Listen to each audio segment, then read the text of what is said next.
Bai, nik ez dute tratu txarra jasandako emakumeen egoera zein den deskribatzeko argudio gehiagorik emango, izan ere horretan bat nator bai Zabaleta andereak eman duen deskripzioarekin, bai Kontxi Bilbauk emandakoarekin, bai Arantxa Quiroga andereak bere parte hartzean eman duen deskribaperarekin. Beraz, nik beraiek esandako guztiarekin bat egiten dut, eta esan emakumeen tratu txarrak agerian uzten duela egun oraindik emakumea gizonekiko egoera desberdin batetan dagoela, eta beraz emakumeak diskriminazio egoera bat jasatzen duela, eta indarkeria da horren islarik nabarmenena.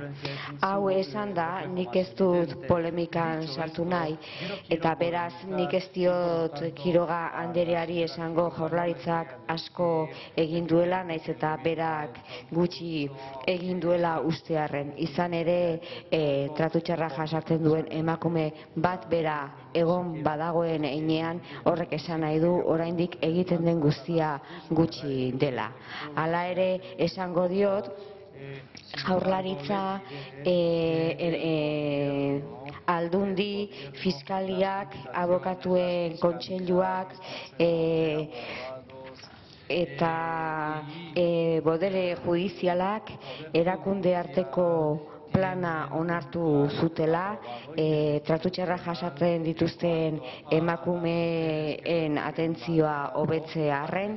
Egia da plan hori erabat burutu gabe dagoela, baina egun planak zer eman duen jakiteko plan horren balorazio bat eginda dagoeneko, eta beraz, bere galderari erantzunez, esango diot zer egin du Jaurlaritzak. Jaurlaritzak balantze horretan azaltzen dena egin du. Ez dizut zerrendatuko zer egin duen, baina bakarrik esan dokumentu hori egon badagoela, eta beraz bertan azaltzen dela Jaurlaritzak dagoeneko zer egin duen. Naiz eta onartzen dudan egin duen hori gutxi dela tratu txarra jasatzen duen emakumeak oraindik egon badaudelako.